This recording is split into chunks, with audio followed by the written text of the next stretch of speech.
அது உலகத்திலேயே பெரிய கட் அவுட்டான தல அஜித் உடைய குட் பேட் அக்லி என்ற மூவியோட கட் அவுட் இப்போ கீழே வந்துருச்சுங்க. கேம் சேஞ்சர் படத்துக்காக ராம்சந்திரனுக்கு ஒரு மிகப்பெரிய கட் அவுட் வச்சிருந்தாங்க. சுமாரா 256 ஃபுட். இதுதான் வேர்ல்டு லார்ஜஸ்ட் கட் அவுட்டா இருந்தது. இப்போ அதை முறியடிக்கிறதுக்காக தலையோட ரசிகர்கள்லாம் சேர்ந்து இதை விட பெருசாக்கிறதுக்காக திருநெல்வேலியில 2 தியேட்டர்ல பிளான் பண்ணாங்க. ஒன்னு ராம் சினிமாஸ், இன்னொன்னு PSS மல்டிபிளெக்ஸ். இப்போ PSS மல்டிபிளெக்ஸ்ல இருக்க கட் அவுட் தான் பாத்தீங்கன்னா கீழே விழுந்திருக்கு.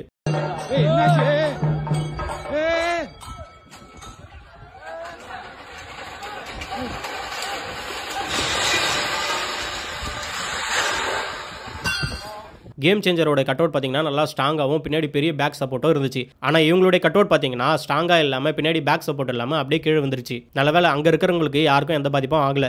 ஒர்க்கர்ஸும் ஆல்ரெடி வெளியும் போயிட்டாங்க. தல அஜித் குமாரே ஒரு இன்டர்வியூவில் என்னுடைய படத்துக்கு செலிப்ரேட் பண்ணுங்க, ஆனால் எந்த பாதிப்பு இல்லாமல் பண்ணுங்கன்னு சொல்லியிருக்காரு.